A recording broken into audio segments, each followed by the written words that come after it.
The lights in Station Epsilon 7's cantina flickered with the usual power surges that came with deep space trading posts. Smoke from various alien substances drifted through the air, mixing scents that would make most humans sick, but created the perfect atmosphere for beings from dozens of different worlds. The cantina buzzed with conversation in languages that sounded like everything from musical chimes to grinding metal. At a corner table sat Zeth Carr, his massive frame hunched over a drink that glowed blue in the dim light. His species, the Vorthak, were known throughout the galaxy as fierce warriors. Standing nearly 8 feet tall with thick armored skin and 4 arms, they had built their reputation on conquest and honor in battle. But Zeth Carr looked different from the proud warriors his kind usually produced. His left arm had been replaced with crude metal and wires. Where his left eye should have been, a red mechanical device blinked and whirred as it focused. Deep scars ran across his face and neck, telling stories of battles that had pushed him to the very edge of death. Other patrons in the cantina gave him space, sensing something dangerous about the old warrior even in his quiet state. Near the center of the room, a group of younger aliens had gathered around several tables pushed together. They wore the bright uniforms of various military academies and spoke loudly about their training and future plans for glory. Their voices carried easily across the cantina, full of the confidence that came from never having faced real combat. The UR Ceylani fleet will expand into the Outer Rim systems within 5 years, declared Vex Moore, a sleek reptilian creature with silver scales that caught the light as he gestured. Those human colonies won't even know what hit them. Their technology is so primitive compared to ours. His companions laughed and agreed. A young Krex officer with multiple eyes spread across his broad head nodded enthusiastically. My instructors say humans have only been in space for 300 years. We've been conquering worlds for 3,000. It would be like adults fighting children. I heard their ships are made mostly of metal and simple electronics, added a female Vorthak, cadet, her forearms moving as she spoke. No quantum shielding, no plasma cores, no neural interface systems. They still use projectile weapons in some cases. Projectile weapons, can you imagine? The group burst into laughter again. Several other patrons turned to look at them, some with amusement, others with annoyance at the noise. But Zeth Carr's reaction was different. His mandibles clicked together slowly, creating a sound that his species made when they found something darkly funny. The mechanical eye whirred as it focused on the young aliens. Primitive, he repeated quietly, his voice carrying despite its low volume. The words seemed to hang in the air. The young officers noticed the interruption and turned toward his table. Vexmore's scales shifted to a more aggressive pattern. Did you say something, old one? Zeth Carr took another sip of his drink before responding. You called humans primitive. It brought back memories. Memories of what? Asked the young Vorthak female, her tone suggesting she expected another war story from an aging veteran trying to impress youngsters. Of the last time someone said those exact words. Zeth Carr's mechanical eye focused on each of them in turn. It was Admiral Korvthak of the 7th Fleet, right before he ordered the assault on human space, right before the siege of Kepler 442b. Several aliens at nearby tables stopped their conversations. The name of that battle was known throughout the galaxy, though the details were often kept classified. It had been one of the bloodiest conflicts in recent history, and very few who had participated ever spoke about it openly. You were at Kepler 442b? The Krex officer's multiple eyes widened. That was 15 years ago. The report said it was a complete victory for our forces. Zeth Carr's mandibles clicked again, but this time the sound was bitter. A victory. Yes, that's what the report said. They had to say something to explain why 3 of the galaxy's most powerful military forces needed 2 years to conquer a single human agricultural world. He stood up slowly, his massive frame casting shadows across their table. The mechanical arm whirred as servos adjusted his balance. Would you like to know what really happened at Kepler 442b? Would you like to know why your instructors teach you about human primitiveness but never assign actual combat missions in their space? The young aliens exchanged glances. This was clearly not going to be the usual old soldier's tale of glory and easy victories. But their curiosity had been awakened, and backing down now would seem cowardly in front of their peers. "Tell us," said Vexmore, trying to keep the challenge in his voice despite growing unease. Zethkar moved to their table, pulling up a chair that groaned under his weight. "It started exactly as you described. 3 allied fleets representing the most advanced military forces in the galaxy. The Vorthak Dominion contributed 200 ships and 50,000 ground troops. The Zelani fleet brought their newest dreadnoughts and their best pilots. The Krex hierarchy provided their famous battle computers and tactical analysis systems." He paused to drink, letting the numbers sink in. "Our target was a human colony world with a population of 8 million, mostly farmers, engineers, and their families. Their military presence consisted of a small orbital defense platform and maybe a dozen patrol ships. Our intelligence report said they had no significant ground forces and would likely surrender once they saw the size of our fleet." "That sounds like a reasonable assessment," the young Vorthak cadet said carefully. "It was reasonable," Zethkar agreed. "Based on everything we knew about warfare, based on 3,000 years of conquering worlds across the galaxy, based on the assumption that all intelligent species approach conflict in roughly the same way." His mechanical eye whirred as it adjusted focus. "The first sign that something was different came when we dropped out of hyperspace at the edge of their system. Standard procedure is to send a surrender demand and wait for their response. Usually takes a few hours while the local government debates and panics. What happened instead? Their response came in 30 seconds. A single word broadcast on all frequencies. No."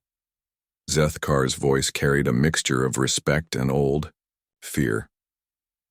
"Not, 'We need time to consider,' or 'What are your terms,' or any of the usual negotiating positions. Just no." The cantina had grown quieter as other patrons strained to listen. Stories from Kepler 4 and 42b were rare, and most who had been there preferred not to discuss the experience. "Admiral Korvthak was actually amused," Zethkar continued. "He ordered the fleet to advance to the inner system and demonstrate our firepower by destroying a few empty orbital stations, a show of force to make them reconsider." "A standard tactic," agreed the Krex officer. "Yes, standard." Zethkar's mandibles clicked slowly. What wasn't standard was what happened next. As we approached the planet, we detected energy signatures that didn't match our intelligence reports. Lots of them. The humans had been busy during the months it took us to assemble our invasion force. He leaned forward, his voice dropping but remaining clearly audible. They had turned their entire agricultural and industrial infrastructure into weapons manufacturing. Farms were producing military-grade explosives using fertilizer and farming chemicals. Factories that made construction equipment were now building tanks and artillery. Orbital grain elevators had been converted into missile launchers. "Impossible," protested Vexmore. "You can't convert civilian infrastructure for military use that quickly. The logistics alone would take years." "That's what we thought too," Zethkar replied. "That's what 3,000 years of military experience told us. But humans don't follow the rules that the rest of us learned. They don't separate military and civilian thinking the way we do. When they decided to fight, everything became a weapon." The mechanical eye focused on the young Zelani. "Your people pride yourselves on being able to adapt quickly to changing battle conditions. How long does it take your fastest pilots to adjust their tactics when facing an unexpected enemy formation?" "Minutes, maybe seconds for the best pilots," Vexmore answered with pride. Humans were adapting their entire planetary defense strategy in real time, Zethkar said quietly. Not just pilots or individual units, but their whole population. As we watched from orbit, we could see new defensive positions being built, supply lines being rerouted, civilian evacuation routes being converted into military transportation networks. It was like watching an entire world transform itself into a weapon pointed at us. The young aliens sat in silence processing this information. Their military training had taught them about logistics, strategy, and tactics, but always within the framework of established military hierarchies and standard operating procedures. That still doesn't explain how they could defeat superior numbers and technology, the young Vorthak cadet said finally. Zethkar finished his drink and set the empty container down with a metallic clink. That's where the real story begins. The first ground assault landed near their capital city, expecting to face disorganized civilian militias with hunting weapons and improvised defenses. His mechanical eye dimmed slightly, as if the memory was too painful to focus on clearly. Instead, we met Captain Jake Morrison and the 1st Colonial Defense Regiment, and that's when we learned our first lesson about human warfare. The next evening, the young alien officers found themselves back at the same cantina, though they hadn't planned to meet there. Each had spent the day thinking about Zethkar's words, unable to focus on their regular duties. The old warriors' tale had left too many questions unanswered, and the mystery gnawed at them like an itch they couldn't scratch. Zethkar arrived exactly 1 hour after sunset, as if he had expected them to return. He ordered the same glowing blue drink and settled into his chair without greeting them. The mechanical parts of his body made small whirring sounds as he adjusted his position, reminders of whatever had happened to him during that long-ago battle. "You want to know about Captain Jake Morrison?" he said without looking at them directly. It wasn't a question. "You said he taught you about human warfare," replied the young Vorthak cadet, whose name was Kethara. "What did you mean?" Zethkar's organic eye focused on her while the mechanical one continued to scan the room. Morrison commanded 12 ships, old ones, built for cargo transport and converted for military use. Our fleet had 200 vessels designed specifically for war. Our smallest frigate had more firepower than his entire flotilla. "Then how did he pose any threat?" asked Vexmore, leaning forward. "That's exactly what Admiral Korvthak asked," Zethkar replied, right before Morrison did something that no military academy in the galaxy teaches, something that violates every rule of space combat we had learned in 3,000 years of warfare. The old warrior paused to drink, letting the tension build. Around them, the cantina continued its usual business, but their corner had become an island of focused attention. Morrison split his force into individual ships and sent them in 12 different directions, not retreating, not trying to escape. They were moving to attack positions around our fleet, positions that made no tactical sense according to our battle computers. "That's suicide," protested the young Krex officer whose name was Yexhol. "Dividing your force when facing superior numbers is the first mistake they teach you not to make." "Yes," Zethkar agreed. "That's what we thought too. Admiral Korvthak ordered our ships to pursue and destroy them one by one. Simple mathematics. Each of our battle groups had 20 times the firepower of a single human ship." His mandibles clicked softly. What we didn't understand was that Morrison wasn't trying to win a space battle. He was trying to buy time for something else entirely. What else? The ground forces were preparing something on the planet below. While we chased his ships around the outer system, the humans were turning their entire world into a trap. Zethkar's mechanical eye whirred as it adjusted focus. 3 days later, when we finally destroyed the last of Morrison's ships, we thought the real battle was over. We prepared for a simple ground assault against a demoralized population.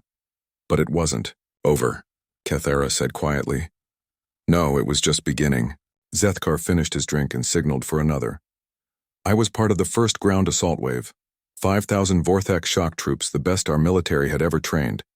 We had fought on 100 worlds, conquered dozens of species.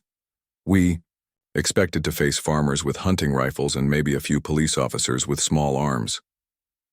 The server, a multi-armed creature whose species none of them recognized, brought Zethkar his drink and quickly moved away. Even aliens who had never heard the full story seemed to sense that something dark was about to be shared. The landing zone was a valley about 50 kilometers from their capital city.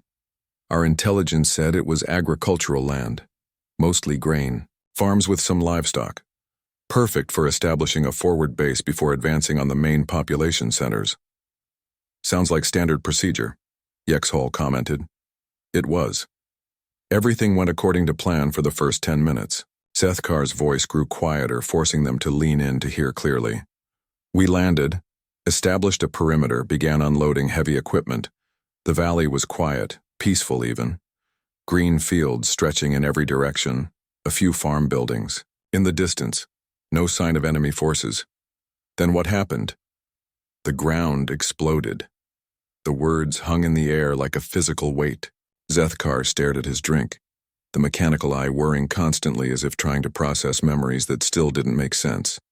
Not just in one place, everywhere. The entire valley had been turned into one massive booby trap. Every field, every building, every piece of equipment the humans had left behind was rigged to explode. But it wasn't random destruction. It was carefully planned, perfectly timed. How many did you lose? Kithara asked.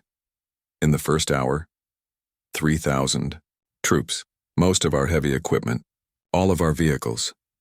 His organic eye met hers. But that wasn't the worst part. The worst part was meeting the human who had done it. You met the person responsible? Her name was Lisa Hayes, Sergeant Lisa Hayes, though we didn't know her rank at the time. We found her in a farmhouse at the center of the valley, calmly treating wounded Vorthak soldiers who had been caught in the explosions. The young aliens exchanged confused looks. She was helping your wounded? Yes. The same hands that had planted enough explosives to level half our landing force were now cleaning wounds and administering medical supplies from our own first aid kits. Zethkar's mandibles clicked rapidly, a sign of deep agitation among his species. When our commanders arrived to interrogate her, she offered to show them exactly how she had done it. Why would she do that? Because she was proud of her work, Zethkar replied. And because she wanted us to understand what we were really fighting. The mechanical eye focused on each of them in turn.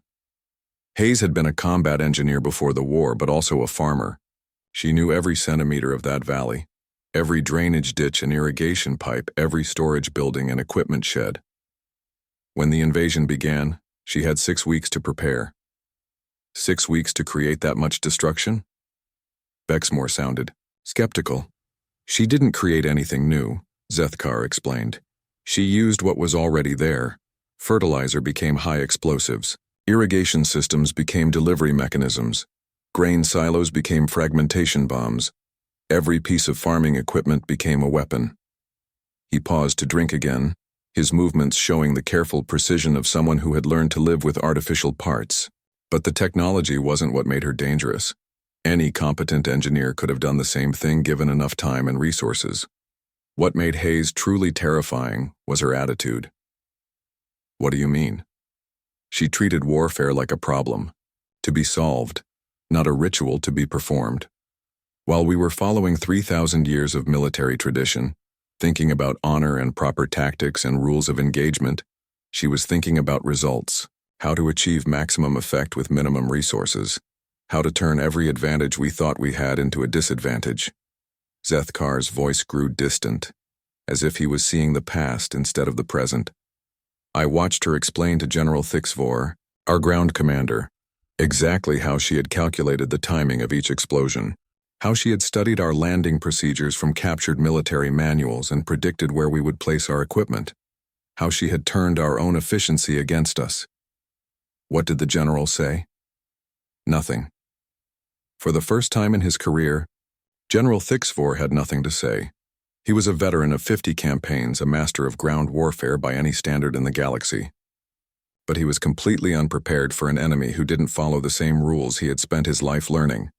The cantina around them seemed to have grown quieter, though that might have been their imagination. Other patrons occasionally glanced in their direction, drawn by the intensity of Zethkar's voice even if they couldn't hear the specific words. Hayes wasn't the only one, Zethkar continued. As we advanced toward their capital city, we met more humans like her. Each one had found a different way to turn their civilian knowledge into military advantage. A construction worker named Pete Johnson had turned the city's subway system into a network of tunnels that let human forces appear and disappear like ghosts. A chemistry teacher called Mary Wilson had converted the high school laboratory into a factory for producing smoke, grenades and tear gas. Civilians fighting trained soldiers? That's what we kept thinking, Zethkar replied. We kept expecting to meet their real military, their professional soldiers who would fight according to proper rules. Instead, we found teachers and farmers, and shopkeepers who treated our invasion like any other problem that needed solving. His mechanical arm moved to touch the scars on his face. I got these from a 12-year-old human named Bobby Chen. He had rigged a bicycle to explode when someone tried to move it. Not because he was a soldier, but because he didn't want aliens in his neighborhood. A child did that? A child who had learned about chemistry from his mother, engineering from his father, and tactics from watching his older sister practice with the local defense force. Zethkar's mandibles clicked slowly. The humans didn't separate military knowledge from civilian knowledge the way we do. When war came, everyone became a warrior, but they all brought their own expertise to the fight. The young aliens sat in stunned silence, trying to process what they were hearing.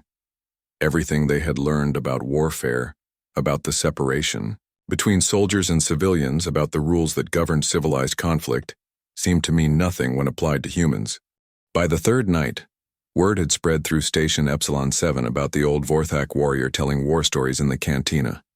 When the young officers arrived, they found nearly twice as many beings gathered around the nearby tables, all pretending to mind their own business while clearly listening for every word.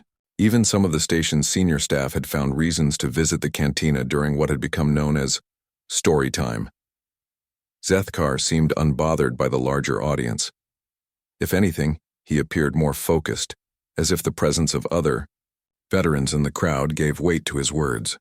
Several older aliens nodded grimly at certain parts of his tale, their own scars and mechanical replacements suggesting they, too, had learned hard lessons about warfare. Colonel Danny Pierce, Zethkar began without preamble, settling into his usual chair. That name is still mentioned in Vorthak military academies, though not in the way you might expect. What was special about him? Asked Yexhol, the young Krex officer who had become the most vocal questioner in their group. Pierce commanded the defense of New Carthage, the colony's capital city. Population 400,000, mostly civilians. Our intelligence indicated minimal military infrastructure, standard civilian government buildings, basic police force, nothing that should have posed a significant challenge to our ground forces. Zethkar paused to order his drink, acknowledging several of the older aliens who had gathered to listen. A scarred Zilani female with burn marks across her neck scales gave him a respectful nod, which he returned. By the time we reached New Carthage, we had been fighting on Kepler 442b for 4 months. We had learned to expect human tricks and traps. Our soldiers were more careful, our advance slower but more thorough. General Thixvor had adapted our tactics based on what we had encountered in the rural areas. Had you learned to counter their methods? Kithara asked. We thought we had, Zethkar replied with bitter amusement. That was our first mistake. We assumed that humans would keep using the same tactics that had worked before. We prepared for booby traps, for converted civilian equipment, for irregular fighters hiding among the population. The mechanical eye whirred as it focused on the distance, as if seeing events from 15 years ago. What we found instead was something none of our military manuals had prepared us for. Pierce hadn't just organized the city's defense. He had organized the people themselves. What do you mean? Every person in New Carthage had a job in the defense plan, not just the obvious ones like police officers and emergency workers. Everyone. School teachers became communications officers. Shop clerks became supply coordinators. Children became messengers and spotters. Elderly citizens became intelligence analysts. Vexmore frowned. That's not possible. You can't turn an entire civilian population into an effective military force in just a few months. That's what we thought too, Zethkar agreed. But Pierce wasn't trying to turn civilians into soldiers. He was trying to turn the entire city into a single, coordinated organism that could think and react as one unit. The old warrior leaned forward, his voice taking on the tone of someone sharing a particularly disturbing memory. When we reached the city's outskirts, our scouts reported normal civilian activity. People going to work, children playing in parks, shops open for business. It looked like the city was continuing its normal routine despite the approaching army. They weren't evacuating? That's what puzzled us. Every other population center we had encountered either evacuated their civilians or gathered them in central locations for protection. New Carthage appeared to be ignoring our approach entirely. Zethkar's mandibles clicked slowly. General Thixfor decided to test their response by conducting a reconnaissance in force. 500 troops moving into the outer residential areas, expecting to encounter light resistance and gather intelligence about their defensive positions. What happened? Nothing. For 6 hours, our troops moved through empty neighborhoods, searching houses and checking potential ambush sites. They found no traps, no hidden weapons, no signs of military preparation, just normal family homes with normal family belongings. The mechanical parts of his body whirred softly as he shifted position. Then, at exactly noon local time, every human in the city disappeared. The young aliens exchanged puzzled looks. Disappeared? One moment our troops were reporting visual contact with civilians going about their daily business. The next moment, the streets were completely empty. 400,000 people had vanished in less than 10 minutes. That's impossible, protested Yexhol. Where could they have gone? Underground, Zethkar replied simply. Pierce had spent months connecting every basement, every storm drain, every utility tunnel, every subway station into a single network that ran beneath the entire city. When the signal came, the entire population moved into this underground system and effectively disappeared from our sensors. He paused to drink, letting the implications sink in. But that wasn't the clever part. The clever part was what happened next.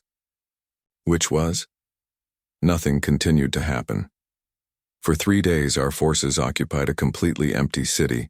No resistance, no contact, no indication of where the population had gone or what they were planning. Our troops searched every building, every tunnel they could find, every possible hiding place. They found evidence that people had been there recently, but no people. Zethkar's organic eye focused on Cathara. General Thixivor grew more frustrated each day. He had brought enough firepower to level the city, but there was nothing to shoot at. He had troops trained for urban combat, but there was no one to fight. He had plans for dealing with civilian populations, but the civilians had simply ceased to exist. What was Pierce planning? Patience, Zethkar replied. Pierce was teaching us that humans could wait, while we grew more frustrated and more careless, while our troops began to relax because there was no apparent threat. The humans were watching and learning and preparing. The cantina had grown quieter as more beings strained to listen. Several older veterans moved closer, their expressions showing they recognized the tactical scenario being described. On the 4th day, Pierce made contact. Not through our communication systems, not through official channels. Every screen in the city suddenly showed his face. Every speaker began broadcasting his voice. The power grid, the water system, the traffic control network, everything connected to the city's infrastructure had been turned into a communication system. What did he say? He offered to negotiate, Zethkar said with dark amusement. General Thixfor was furious. Here was a human colonel surrounded by superior forces, his population hiding in tunnels like scared animals, offering to negotiate as if he held the stronger position. Did the general agree to meet? Yes, but only to demand immediate surrender. The meeting was set for the city's central plaza, neutral ground with clear sight lines in all directions. Thixfor brought a full company of guards and enough firepower to handle any treachery. Zethkar's mechanical eye dimmed slightly. Pierce came alone. Alone? One human, walking across an open plaza toward 500 armed Vortex soldiers. No weapons, no armor, no backup that we could detect. He looked like exactly what he was supposed to be. A defeated commander coming to surrender his forces. The old warrior's voice grew quieter. That's when we learned the most important lesson about human warfare. It's not about the weapons or the tactics or the technology. It's about psychology. What happened in the meeting? Pierce didn't come to surrender. He came to explain what he had done to our supply lines. The words hung in the air like a physical weight. Around the cantina, several beings who had been listening leaned forward, sensing that the story was approaching its crucial moment. While we were searching for his population in the city, Pierce had been coordinating with human forces across the entire planet. Every supply convoy that had tried to reach us, every communication relay that connected us to the fleet, every piece of equipment we had landed outside the city, All of it had been systematically destroyed or captured. How? Remember, we weren't just fighting the people of New Carthage. We were fighting every human on Kepler 442b, and they were all connected through networks we didn't even know existed. While our attention was focused on the empty city, the humans had been dismantling our entire ground operation piece by piece. Zethkar's mandibles clicked rapidly. Pierce showed General Thixfor a tablet computer with real-time updates from across the planet. Our casualties, our supply losses, our communication failures, everything our own command staff was trying to hide from us, Pierce knew in detail. Then what? Then Pierce made his offer. He would allow our forces to withdraw from the planet, peacefully, with full honors and no pursuit. In exchange, we would acknowledge that the invasion had failed and agree to formal peace negotiations. What did your general say? Thixfor laughed. Even surrounded and cut off from supplies, we still had enough firepower to level the city and everyone in it. Pierce was one human making demands of an army that had conquered dozens of worlds. Pierce had done something that no military mind in the galaxy had ever conceived of. While we were busy following our traditional approaches to warfare, thinking about territory and supplies and tactical posé, by the fourth night, the cantina had been unofficially reserved for Zethkar's story. The station's manager, a practical being who understood profit, had quietly moved other entertainment to different venues and increased the drink prices. Nobody complained. Stories like this were rare enough that beings traveled between systems just to hear first-hand accounts of the human wars. Zethkar arrived to find nearly 100 aliens gathered in the space, representing dozens of species from across the galaxy. Military officers sat beside traders and diplomats. Veterans who had fought in other conflicts listened alongside young beings who had never seen combat. All united by curiosity about the species that had changed how the galaxy thought about warfare. The war ended 3 days after Protocol Omega. Zethkar began, his voice carrying easily across the quiet room. Not because one side defeated the other, but because none of us understood what we were fighting anymore. He settled into his chair, the mechanical parts of his body making their usual soft sounds. The three fleets were too busy fighting each other to continue the invasion. The Vorthak Dominion recalled its forces to deal with what looked like betrayal by their allies. The Zilani fleet withdrew to protect their territory from Vorthak retaliation. The Krex hierarchy declared the entire operation a failure and blamed both other species for poor planning. So the humans won by default? Asked a new voice.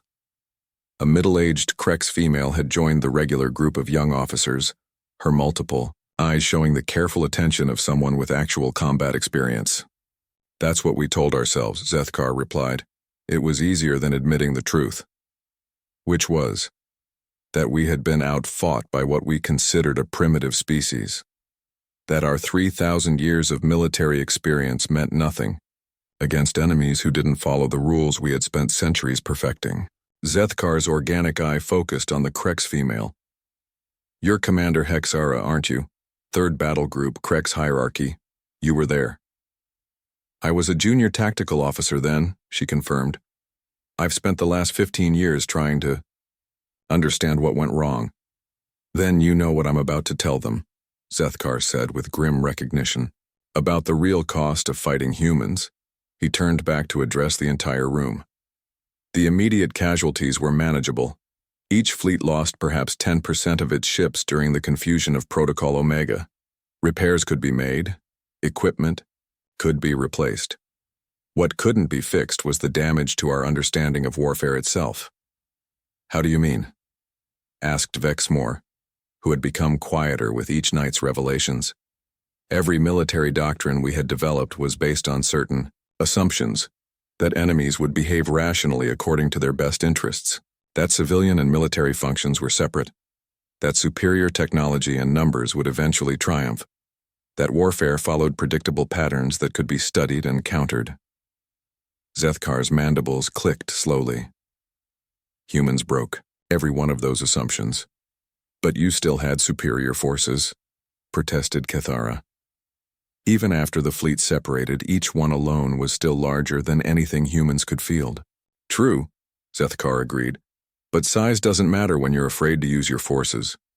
Afraid? Think about what Pierce had accomplished. Using nothing but psychology and careful observation, he had turned 3 Allied fleets into enemies. If he could do that to military forces, what could he do to civilian populations?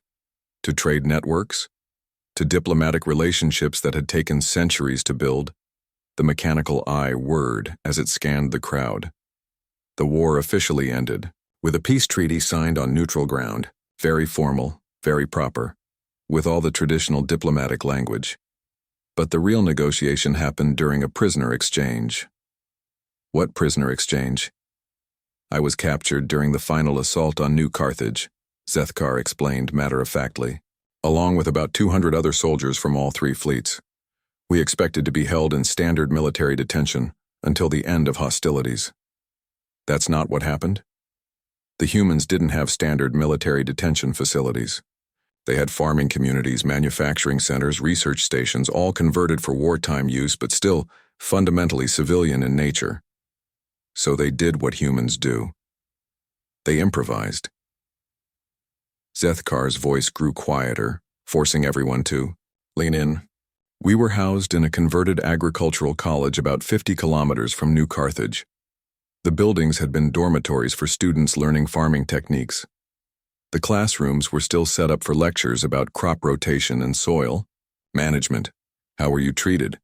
Like guests who had overstayed their welcome, Zethkar replied with dark humor. The guards were mostly older humans, too young or too old for frontline combat, but still determined to do their part. They fed us meals from their own kitchens, provided medical care when we needed it, even organized recreational activities to keep us occupied. That sounds reasonable. It was. That's what made it so unsettling. His mechanical arm moved to touch the scars on his face. I kept waiting for interrogations, for demands for military intelligence, for some sign that they saw us as enemies to be exploited. Instead, they seemed genuinely interested in talking to us as individuals. About what? Everything except military matters. Our homeworlds, our families, our reasons for joining the military, cultural differences between our species, philosophy and art and music.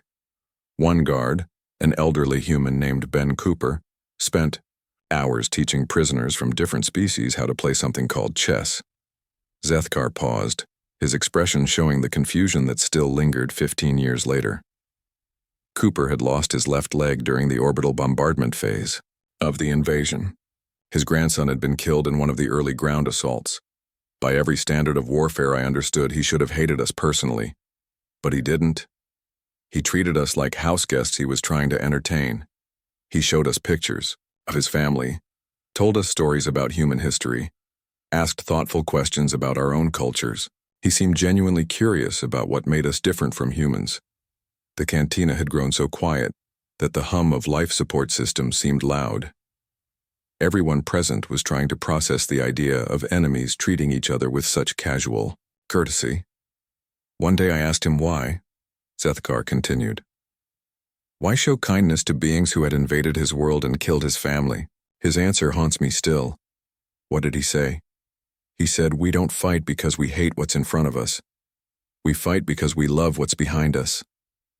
Zethkar's mandibles clicked slowly. I asked him to explain what that meant. And Cooper told me that humans don't see warfare as a competition between enemies. They see it as a protection of everything they value. Their families, their way of life, their freedom to make their own choices. When those things are threatened, they fight with everything they have. But once the threat is removed, the anger disappears too. Commander Hexara nodded slowly. That's why they were so effective. They weren't fighting for conquest or glory or resources. They were fighting for survival itself. Exactly, Zethkar agreed. And that gave them a psychological advantage we never understood until it was too late. A Vorthak warrior fights for honor and expects his enemies to do the same. A Zelani pilot fights for territory and advancement. A Krek soldier fights because orders and logic demand it. What do humans fight for? Everything, Zethkar replied simply. Their children's future, their parents' safety, their right to exist, as they choose. When you threaten those things, you're not just fighting their military. You're fighting their entire civilization, and every individual in it becomes a potential weapon. Is that why the peace negotiations were successful? Asked a young Zilani officer who had been listening from the back of the room. The negotiations succeeded because we finally understood what we were really facing, Zethkar said. Not a primitive species that could be conquered through superior firepower, but a civilization that had turned adaptability and determination into art forms. What were the terms of the peace? Mutual recognition of territorial boundaries, trade agreements that benefited all parties, cultural exchange programs to prevent future misunderstandings, standard diplomatic language that could have been copied from 100 other treaties. Zethkar's organic eye focused on the distance, but there were also unofficial understandings, agreements that were never written down, but were clearly communicated during private conversations between military leaders, such as that human space would be left alone, that any future conflicts would be resolved through negotiation rather than force, that the three fleets would share intelligence about human capabilities to prevent other species from making the same mistakes we had made. And everyone agreed to this? Everyone was terrified not to agree, Zethkar said bluntly. We had seen what humans could accomplish when defending a single agricultural world with limited resources and obsolete equipment. The thought of facing their entire civilization with time to prepare and access to their full industrial capacity was nightmare fuel for military planners across the galaxy. He stood up slowly, his mechanical parts whirring. But the most disturbing part wasn't their effectiveness in combat. It was how quickly they forgave us afterward. On the fifth and final night, the cantina was completely packed. Word had spread beyond Station Epsilon 7 through subspace communications, and beings had arrived from neighboring systems just to hear the conclusion of Zethkar's tale. The station manager had to bring in extra seating and assign additional security to manage the crowd. Representatives from major galactic powers sat beside independent traders and mercenaries. Everyone wanted to understand how the human wars had changed the galaxy. Zethkar entered to find the crowd already waiting in respectful silence. His usual table had been reserved, with the best acoustics in the room so everyone could hear clearly. As he settled into his chair and ordered his drink, the quiet was so complete that the soft whirring of his mechanical parts seemed loud. 15 years, he began without preamble. 15 years since the Treaty of Kepler Station officially ended what historians now call the First Human War. 15 years to understand what we had encountered and what it meant for the future. He paused to look around the room, his organic eye meeting the gazes of beings from dozens of species. Some of you were there. Some of you have only heard rumors. All of you are here because you need to know what we learned. What did you learn? Asked Commander Hexara, who had become an unofficial spokesperson for the crowd's questions. That we had been living in a galaxy where we thought we understood the rules of power, Zethkar replied. Military strength, technological advancement, economic resources, territorial control. These were the factors that determined which species dominated and which ones submitted. Then humans appeared and made all of our calculations meaningless. His mechanical eye whirred as it focused on the young officers who had started this journey 5 nights ago.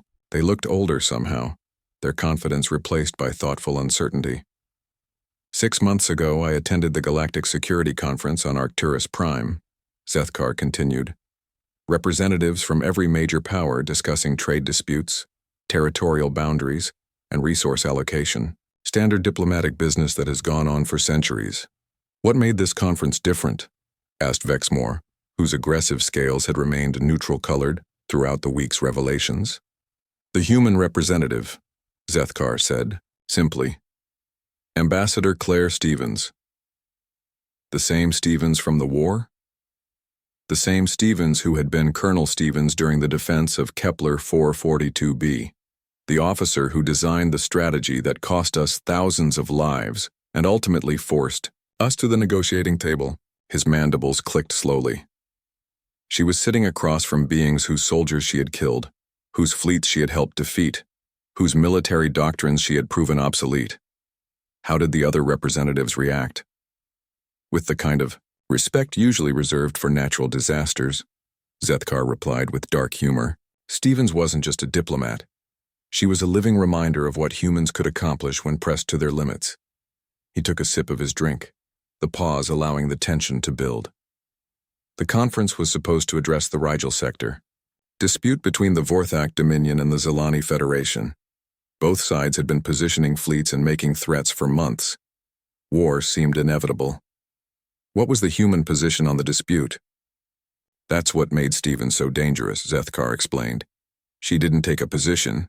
Instead, she asked questions, simple, reasonable questions that exposed the flaws in everyone's arguments. What kind of questions? Why were both sides willing to spend enormous resources fighting over systems that were barely profitable to maintain? Had either side calculated the actual costs of military occupation versus the benefits of negotiated trade agreements? Were the disputed territories really worth the lives that would be lost fighting for them? Zethkar's organic eye focused on a scarred Zelani veteran near the front of the crowd. Admiral Korvthek, you were the Zelani representative. Tell them what happened when Stevens finished asking her questions. The Zelani admiral, whose neck showed the same kind of burn scars that marked many veterans of the human wars, spoke reluctantly. The entire dispute suddenly seemed pointless. Both sides were preparing to fight over territory that would cost more to hold than it was worth. Stevens hadn't argued for any particular solution. She had just made us think about what we were actually trying to accomplish, and within 3 days we had negotiated a resource-sharing agreement that gave both sides access to the disputed systems without requiring military occupation, the admiral continued. It was more profitable for everyone involved and eliminated the risk of casualties entirely. That's not unusual for diplomatic conferences, protested a young Krex officer from the back of the room. It's not unusual for humans, Zethkar corrected. What was unusual was seeing the same innovative thinking that made them so dangerous in warfare applied to peaceful problem-solving. Stevens approached the dispute the same way she had approached our invasion, by ignoring conventional wisdom and focusing on results. Is that why human space has become so influential? Asked Cathara. Partially, Zethkar agreed. But the real change is how other species now approach conflicts involving humans. Everyone remembers what happened the last time someone underestimated them. His mechanical arm moved to gesture at the crowd. Look around this room. How many of you serve in militaries that have added human warfare studies to their training programs? Nearly half the beings in the cantina raised hands or equivalent appendages. The percentage was higher among the obvious military personnel. How many of your governments have established formal diplomatic relationships with humanity since the war? This time, almost everyone responded positively. How many of you personally have served alongside human advisors or observers during military exercises? About a third of the crowd indicated they had such experience. That's the real legacy of Kepler 442b, Zethkar explained. Not the casualties or the territorial changes, but the fundamental shift in how the galaxy approaches conflict resolution. Everyone wants to understand how humans think, because everyone is terrified of facing them unprepared. Are humans really that dangerous? Asked a voice from the middle of the crowd.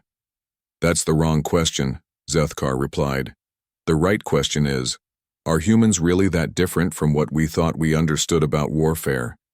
He stood, up slowly, his mechanical parts creating their familiar sounds.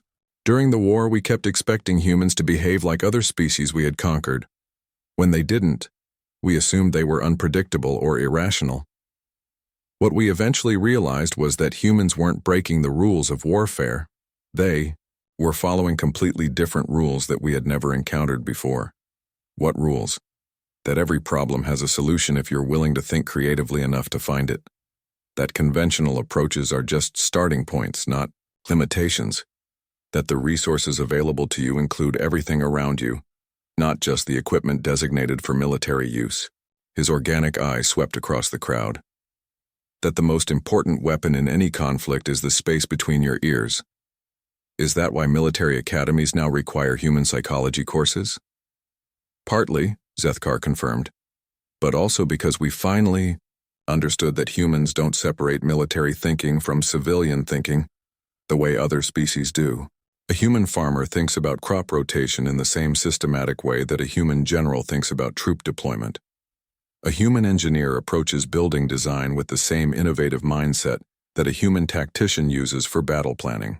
So, they're naturally better at warfare? They're naturally better at problem solving, Zethkar corrected. Warfare is just one type of problem.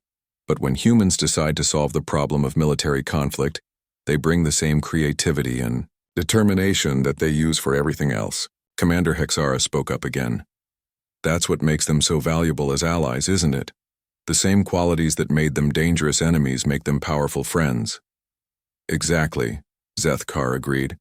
Human military advisors now serve with forces throughout the galaxy, not because they have superior technology or larger fleets, but because they think about problems differently than everyone else.